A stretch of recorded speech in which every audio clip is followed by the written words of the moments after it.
Bonjour à tous. Alors aujourd'hui, je vous reviens face cam pour un tag. Euh, il ne s'agit pas de présenter des jeux, même si évidemment le tag est en rapport avec les tarots, les oracles, la cartomancie, mais aussi ma chaîne YouTube. Donc c'est un tag qui se compose de 30 questions que je vous listerai en barre d'infos avec les chaînes qui ont également préparé ce tag et présenté ce tag. Donc voilà, j'ai les 30 questions près de moi. Alors, il y a une partie qui va concerner ma chaîne YouTube et la deuxième partie concernera plus précisément la cartomancie. Donc voilà, je vous invite à prendre une boisson, quelque chose à grignoter, etc., etc. Ça ne va pas être très très long, mais il y a quand même 30 questions. Donc voilà. Alors, on va commencer tout de suite. Quand as-tu créé ta chaîne YouTube et qu'est-ce qui t'a donné envie de le faire? Alors, moi, ma chaîne YouTube, je l'ai créée en 2022, donc ça va bientôt faire 3 ans. C'était en mars 2022. Je suivais déjà évidemment pas mal de chaînes depuis un bon moment et j'avais très très envie de partager ma passion avec ceux qui partagent la même passion que moi, hein. Euh, mais je n'osais pas. Comme beaucoup de monde, c'était je me lance pas. Et ça a duré comme ça pendant un an, hein, parce que l'envie a commencé à me prendre en 2021 du coup. Ça a été beaucoup d'hésitation, beaucoup de peur, beaucoup voilà, de j'y vais pas, en fait. Et puis finalement, en mars 2022, je me suis dit, un bon matin, je me suis levée et je me suis dit, c'est aujourd'hui. Et voilà, et j'ai créé ma chaîne YouTube que je ne regrette absolument pas parce que ce sont des partages qui sont très très riches des deux côtés, hein, puisque ce sont des échanges. Donc c'est quelque chose que j'aime énormément, quelque chose qui m'enrichit et qui, j'espère, vous fait plaisir. Voilà, c'est dans ce but-là, c'est que on se fasse plaisir en fait, tous et ensemble. Voilà, voilà. Quelle est l'histoire derrière mon pseudo? En fait, avant d'avoir ma chaîne YouTube, bien avant, j'ai fait partie de groupes de cartomancie, où on offrait gratuitement des consultations aux personnes. Et du coup, j'avais une des participantes, on va dire, à cette chaîne YouTube qui m'avait trouvé ce pseudo et que j'ai gardé du coup pour ma chaîne parce que je le trouvais chouette, je le trouvais sympa. Et puis le jeu de mots avec des cartes en un mot, je trouvais ça assez chouette. Donc du coup, voilà, j'ai décidé de le garder et aussi en souvenir de ces groupes où j'ai vraiment commencé à partager cette passion, on va dire, voilà.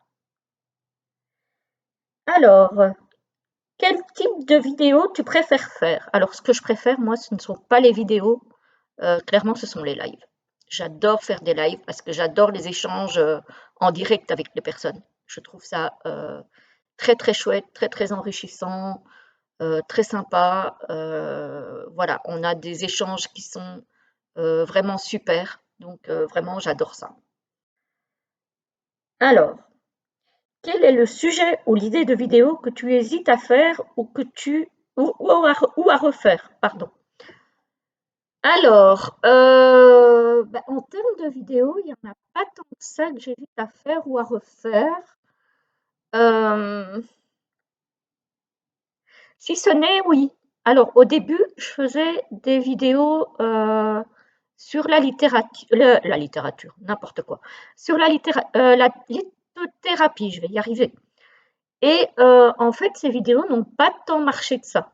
Et du coup, je les ai stoppées. Donc, éventuellement, par retour, vous pouvez me dire si ça vous intéresse que j'en refasse ou pas, en fait. Voilà. Parce que moi, je suis passionnée aussi par les pierres. Et donc, du coup, j'avais commencé à partager ça, mais j'ai arrêté parce que je voyais que ça ne prenait pas, en fait. Donc, voilà, plutôt que de continuer quelque chose qui ne plaît pas, j'ai préféré à ce moment-là arrêter. Maintenant, vous êtes plus nombreux, peut-être que ça a un sens de reprendre ces vidéos. Vous me direz en commentaire si ça vous intéresse. Alors, quelle est ta vidéo préférée sur ta chaîne? Alors, je n'ai pas une vidéo préférée, mais encore une fois, les vidéos que je préfère, ce ne sont pas des vidéos en tant que telles, quoique si, puisqu'on peut les regarder en vidéo, en replay, mais ce sont les lives. Clairement, moi, ce sont les lives que je préfère. Voilà. Comment gères-tu l'organisation de tes vidéos? Alors, je ne gère pas. Je les sors quand j'ai quelque chose à sortir. Je les fais quand il y a quelque chose qui m'intéresse, dont j'ai envie de parler, ou quand j'ai un nouveau jeu à présenter.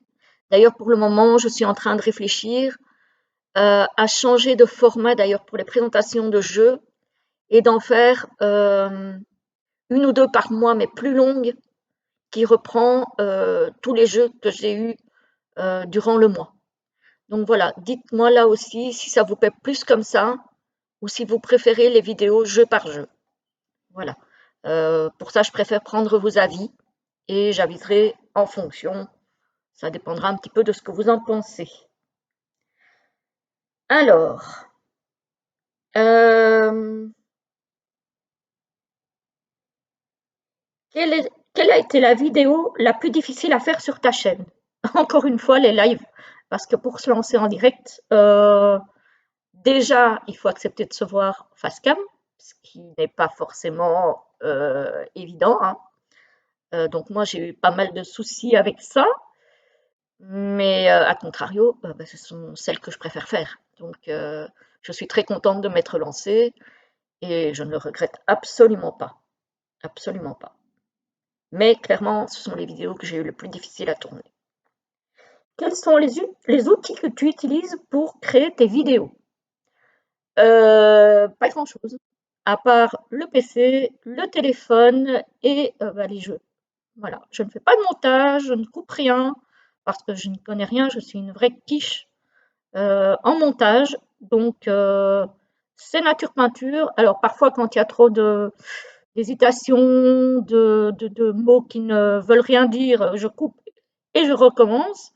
Mais sinon, il n'y a aucun montage, rien du tout. Donc c'est juste le matériel de base avec un bras pour le téléphone et puis c'est tout. Voilà, c'est tout simple, tout simple.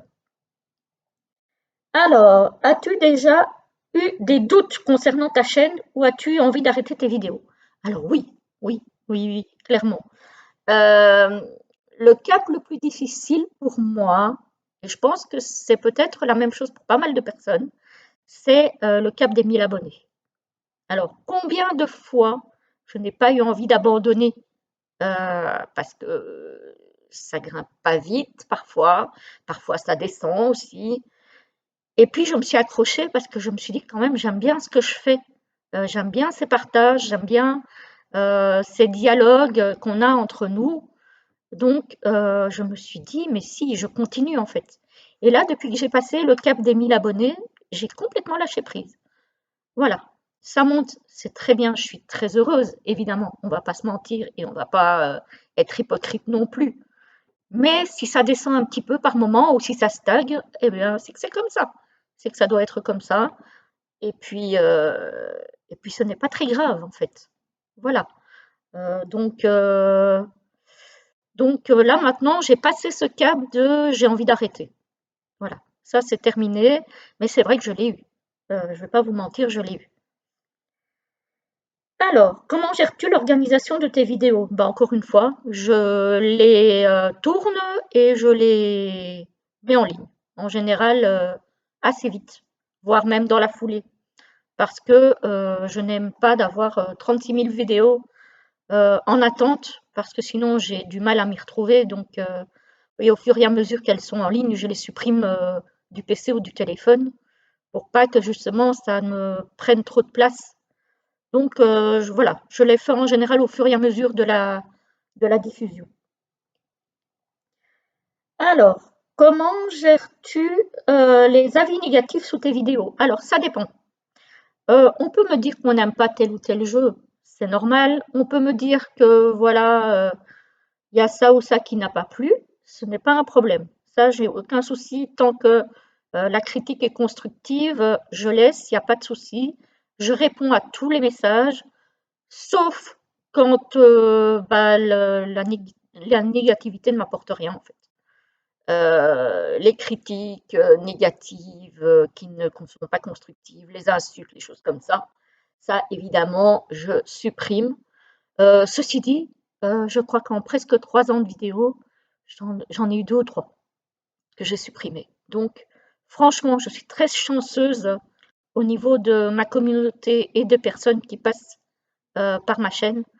J'ai énormément de bienveillance et d'ailleurs je vous en remercie parce que c'est quand même très très agréable, franchement, de partager dans la bienveillance et dans la paix et dans la sérénité, c'est quand même beaucoup plus agréable.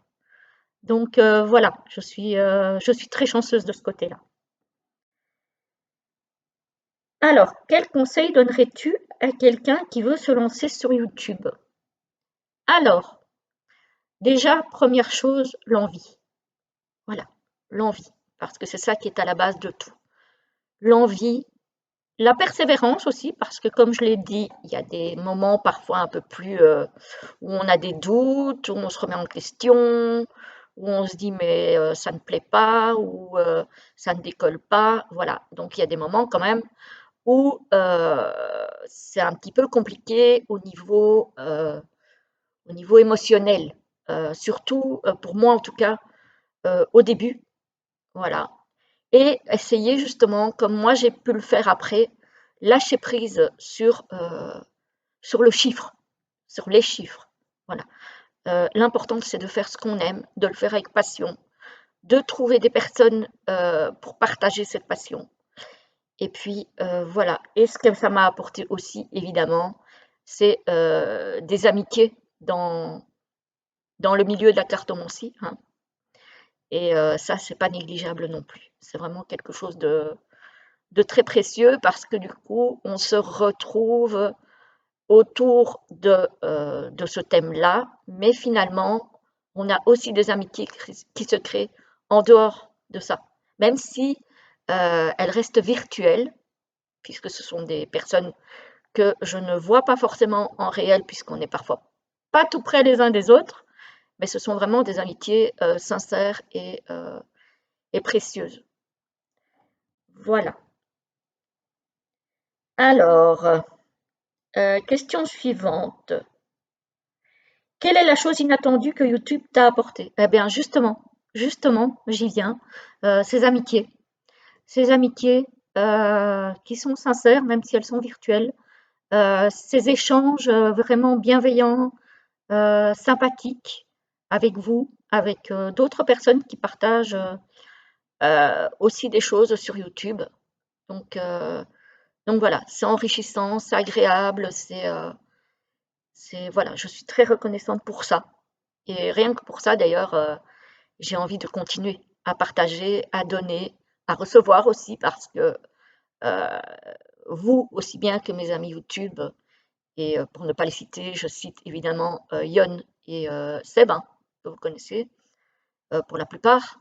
Voilà. Sinon, je vous invite à aller voir leur chaîne, Le Monde Mystérieux de Yon et L'Oracle de Scarini by Seb. Voilà, voilà. Donc, l'amitié, clairement, l'amitié, les échanges, le partage, ça m'a apporté tout ça, en fait.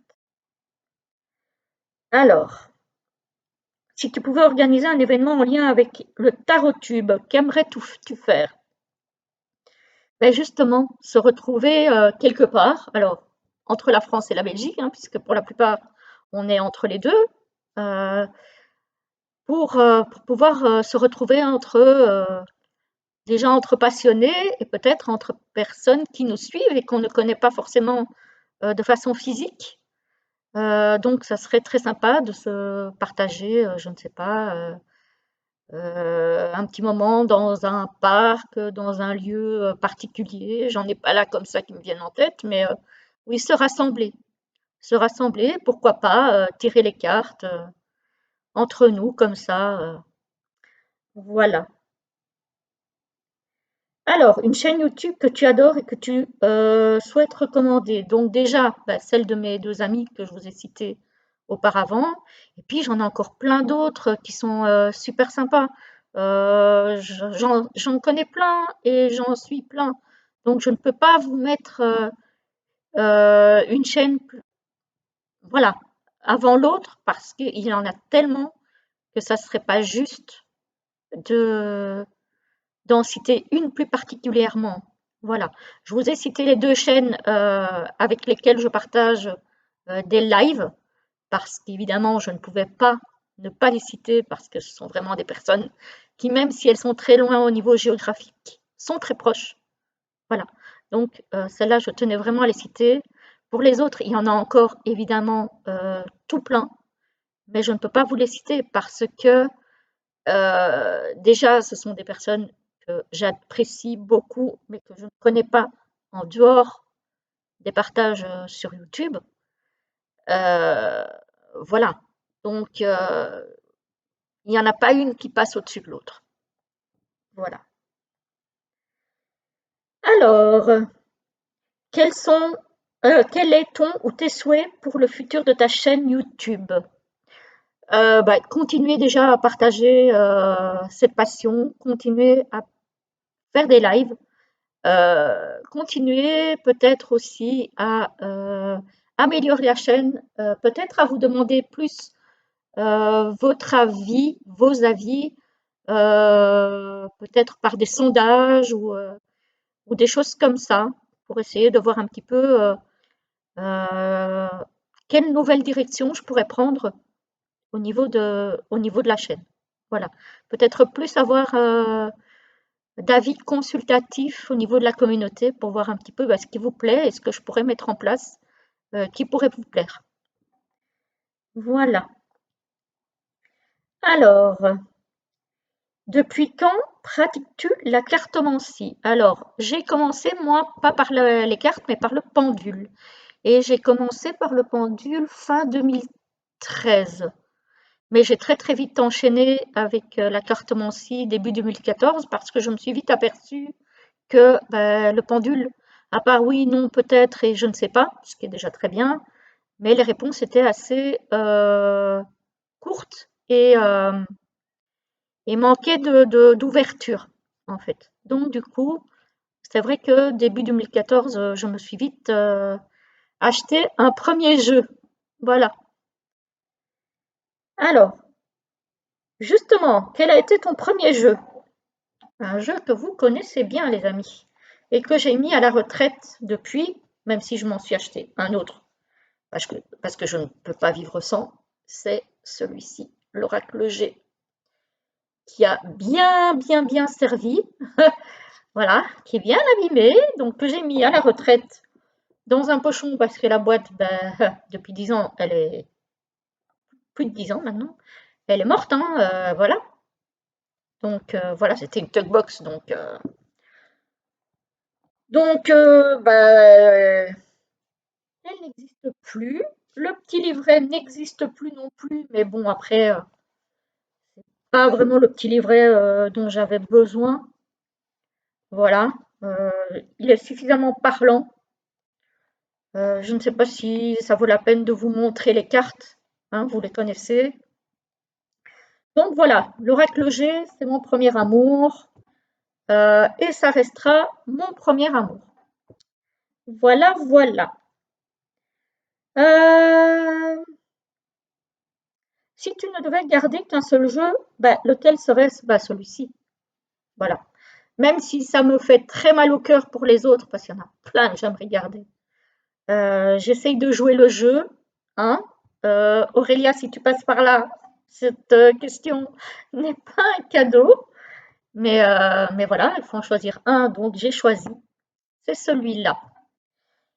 Et puis voilà. Mais c'est pas le seul. C'est pas le seul. Clairement, ce n'est pas le seul. Alors, quel est le jeu que tu rêverais d'avoir? Euh, alors, quel est le jeu que tu rêverais d'avoir? Bah, pour le moment, on va dire que celui que j'attends avec impatience, c'est le tarot de Marseille de Claire Duval, donc Claire de la Lune, qui est sur YouTube, et Célia Mélesville. Voilà. Parce que je ne connais rien au tarot de Marseille. Ça ne me parle absolument pas. J'ai déjà essayé. J'ai un tarot de Marseille classique de chez Grimaud qui ne me parle pas du tout. Les illustrations ne me plaisent pas du tout. Par contre, j'ai vu quelques illustrations déjà de celui que Claire et Célia nous préparent. Il a l'air magnifique. Donc je me dis que peut-être avec celui-là, ça finira par donner quelque chose au niveau de l'apprentissage du Marseille. Parce que là, jusque-là, euh, c'est compliqué. Alors, c'est pas que je ne veux pas, hein, puisque je me suis acheté un tarot de Marseille, donc j'ai vraiment envie d'apprendre, mais ça ne rentre pas.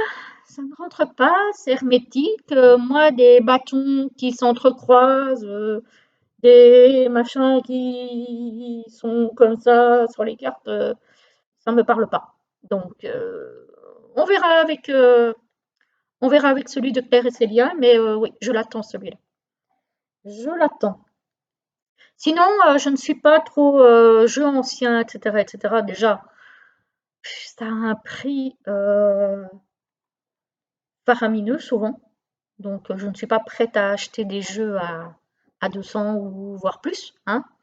Je n'achète pas non plus hors Europe, si ce n'est sur le Salon des Arcanes, qui arrive quand même à avoir des prix intéressants, parce que quand je comptabilise le prix du jeu, le prix des frais de port, plus le prix des frais de douane, j'ai pris le risque une fois, parce que les frais de port étaient gratuits, je l'ai payé cher en frais de douane, donc non, non.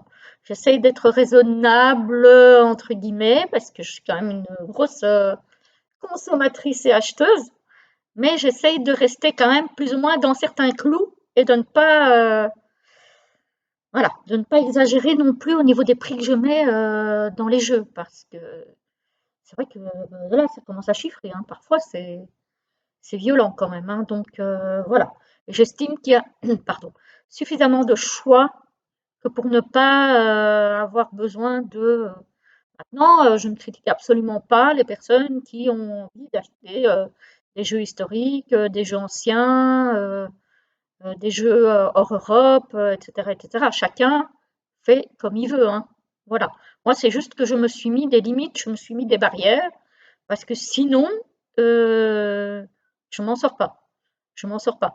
Comme je ne vais jamais non plus baquer sur Kickstarter ou sur Ulule ou des choses comme ça, parce que j'ai besoin de voir des jeux avant de les acheter. J'ai besoin de voir une ou deux présentations avant de les acheter. Je l'ai fait une fois sans regarder euh, les cartes parce que la boîte m'avait beaucoup plu. Et quand je l'ai eu en main, il ne s'est rien passé du tout. Et le jeu a fini chez Yon. Comme quoi, du coup, maintenant, j'attends sagement qu'il sorte, de voir quelques présentations et puis de me décider ensuite. Voilà. Alors, combien de jeux possèdes-tu? Alors, j'ai fait le compte il n'y a pas longtemps, j'en ai encore reçu quelques-uns depuis. Je tourne autour de 250 jeux, alors tout compris, hein, Oracle, Petit Lenormand et Tarot. Voilà. Donc, ça tourne là autour. C'est un petit peu plus, mais voilà, c'est pas loin de ça. Alors, je crois que j'ai mélangé un petit peu les questions, les amis. Attendez, je regarde. Ok, celle-là, je l'ai faite. Depuis quand tu pratiques la cartomancie? J'ai fait. Quel a été ton premier jeu? C'est bon. Combien de jeux possèdes-tu? C'est bon. Si tu ne devais garder qu'un seul jeu, c'est bon.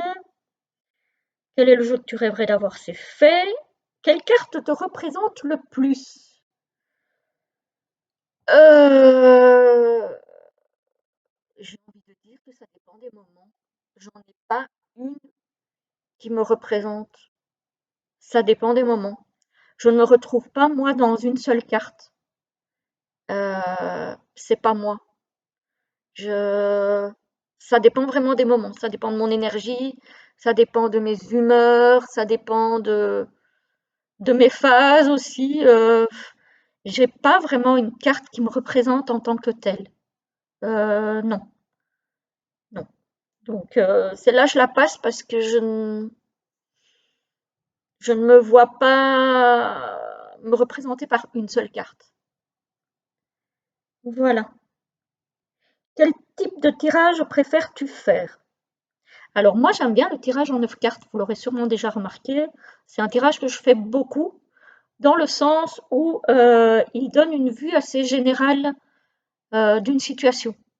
Voilà, je trouve que il donne une vue plus générale et plus large, sans trop s'éparpiller non plus sur une situation, sur une question que je me pose ou que quelqu'un se pose et pour qui je fais un tirage, mais euh, le tirage en 9 cartes, j'aime bien, j'aime bien.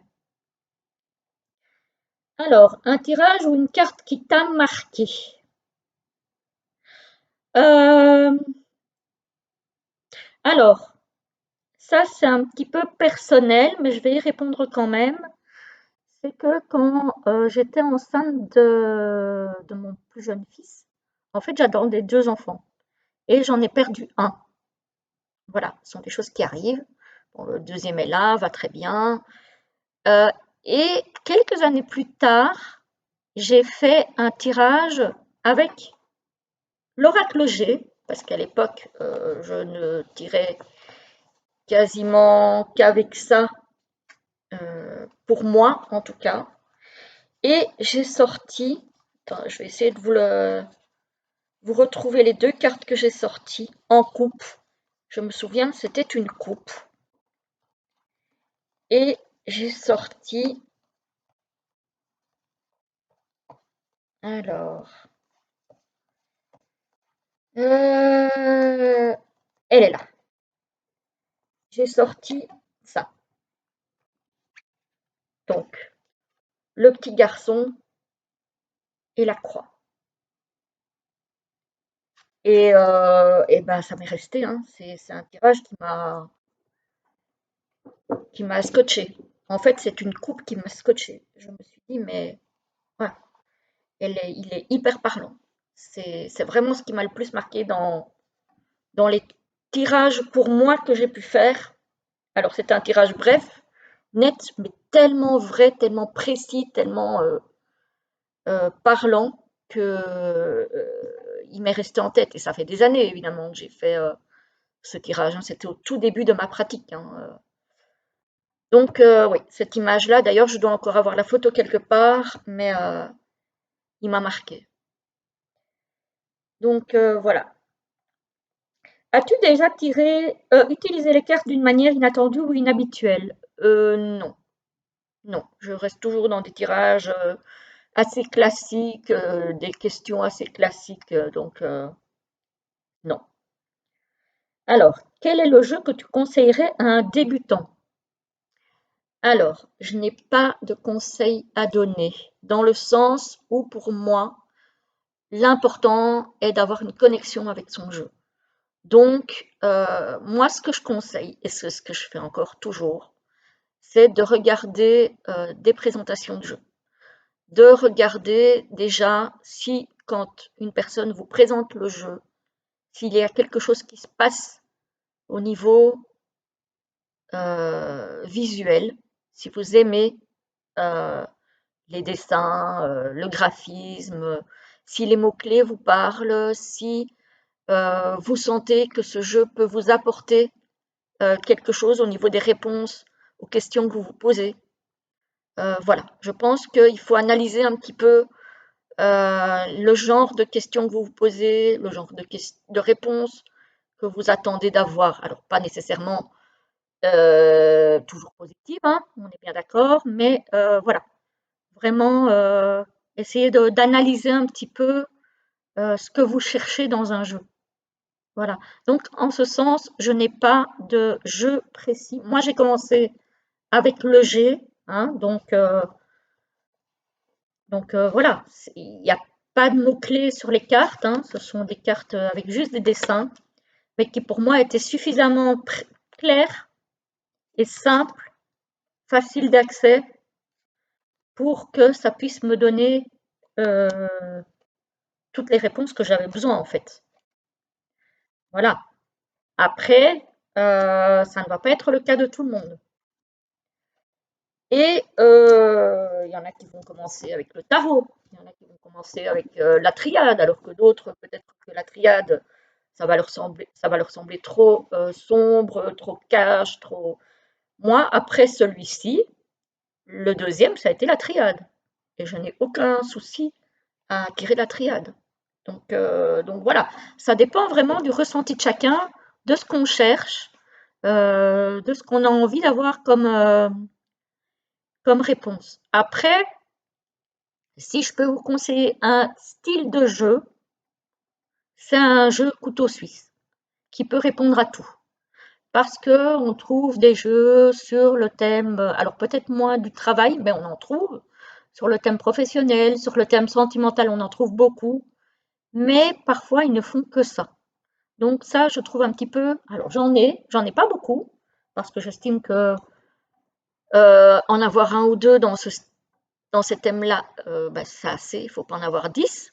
Et là, je fais un petit clin d'œil à mon ami Yon qui, lui, le thème sentimental, c'est cher à son cœur et donc il en a plein.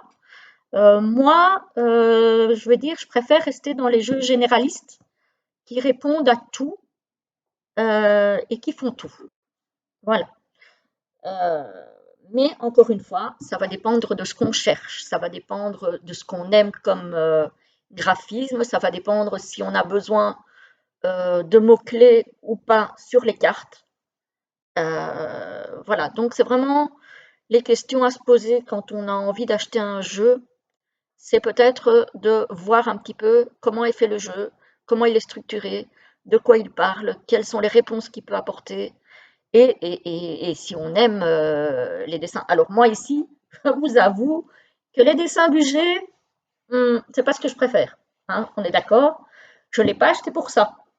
Je ne l'ai pas acheté pour ça, moi. Mon premier jeu, je l'ai acheté parce que justement, il faisait tout, parce que les dessins étaient simples à comprendre et que bah, du coup, il n'y avait pas à se casser la tête pendant 3 heures pour savoir ce qu'il avait à me dire. Voilà. En tout cas, selon moi. Il y en a d'autres avec le G, j'ai déjà entendu, ils n'y arrivent pas. Et ça arrive, voilà. On n'est pas tous faits pour utiliser les mêmes jeux, heureusement. Hein. Voilà. Alors, as-tu un jeu qui a une signification particulière pour toi? J'en ai plusieurs et ce sont en général les jeux qui ont une valeur sentimentale, c'est-à-dire des jeux que mes filles m'ont offerts. Donc j'en ai plusieurs, dont un de Stéphanie Gras, qui est l'Oracle d'âme à âme, par lequel d'ailleurs j'ai découvert Stéphanie que je ne connaissais pas du tout à l'époque. Donc je vous parle de ça il y a déjà pas mal d'années en arrière. C'est ma fille qui un jour bah, le trouvait joli, alors qu'elle, à l'époque, les cartes, elle n'y connaissait rien, mais elle savait que j'aimais ça, et elle me l'a offert. Et ça a été une découverte incroyable, parce que c'est quelqu'un que j'aime beaucoup. J'aime énormément ce qu'elle fait. D'ailleurs, bah, j'ai plusieurs jeux hein, que je vous ai présentés sur ma chaîne. Donc voilà, peut-être entre tous, peut-être ce jeu-là, parce que non seulement il m'a été offert par ma fille, mais en plus de ça, il m'a permis de découvrir quelqu'un que j'aime beaucoup. Voilà, voilà. Comment choisis-tu le jeu que tu vas utiliser? Au feeling. Parfois, je vais me lever le matin avec un jeu dans ma tête et il va falloir que je l'utilise. Comme par exemple pour vos guidances du matin, ben, c'est feeling. Voilà. Parfois, je me couche le soir en me disant: «Ah, demain matin, il faut que je sorte celui-là», ou parfois le matin, je me lève en me disant: «Ouais, c'est lui qui a quelque chose à dire». Voilà. Donc, c'est vraiment au feeling, voilà, je réfléchis pas 10 heures, ça me vient comme ça. Alors, te dire tous les cartes quotidiennement. Oui, à peu de choses près, effectivement, parce que je vous fais votre petite guidance du matin, mais je me fais la mienne aussi. Voilà. Donc parfois je vais me tirer une carte, parfois je vais me faire un petit tirage, mais oui, j'aime bien, et puis évidemment quand j'ai une question précise à me poser, je me tire, effectivement une carte. Mais oui, quasiment quotidiennement, on va dire. Alors, qu'est-ce que les cartes t'ont appris sur toi-même? Hem, alors, ça va vous faire rire, mais à garder une distance avec la cartomancie. C'est-à-dire qu'avant de tirer les cartes moi-même, j'étais une grande consommatrice de voyants, voyantes, etc., etc. J'allais chercher mes réponses ailleurs. Et en fait, cette addiction, parce qu'il faut quand même appeler ça comme ça, à un moment donné, quand on a toujours besoin d'avoir des réponses, bah, depuis que je tire les cartes, j'ai plus. J'ai plus. Si j'ai vraiment besoin d'avoir une réponse sur une question, je me fais un tirage. Si parfois je demande à Yon aussi de me faire un tirage, mais c'est loin d'être quotidien. C'est loin d'être quelque chose qui m'obsède au quotidien, parce que je me dis que maintenant, ben, si j'ai vraiment besoin d'avoir une réponse, je peux l'avoir. Voilà. Et du coup, en sachant que c'est à ma portée, sans avoir besoin de faire appel à 36 000 personnes pour voir si les avis se rejoignent, etc., bah, j'ai abandonné ça en fait. Voilà. Et peut-être aussi, alors ça c'est plus par rapport à mon image que par rapport à la cartomancie, et plus par rapport à la chaîne peut-être aussi, c'est que j'ai appris à vivre avec mon image que je n'aimais pas. Voilà. Bon, j'aime toujours pas spécialement, mais j'ai appris à mieux accepter et à vivre avec, en fait.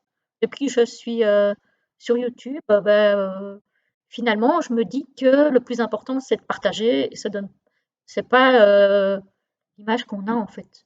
On s'en fout. Voilà, les personnes qui vous aiment, ils vous aiment pour ce que vous transmettez, pour ce que vous dégagez et pas pour la tête que vous avez, si vous êtes mal réveillé le matin ou si vous êtes mal coiffé ou voilà. Ou si vous avez des cheveux blancs, hein, parce que voilà.